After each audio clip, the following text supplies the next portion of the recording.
અત્યારે વાગ્યા છે 2:15 અને હસ્તીબેન જોઈ રહ્યા છે ટીવી કેજીએફ.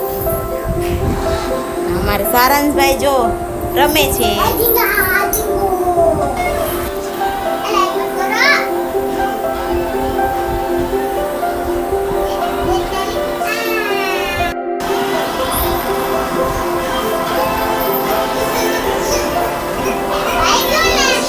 હાય ગાઈસ, જો હસ્તીબેન આવ્યા છે નીચે રમવા.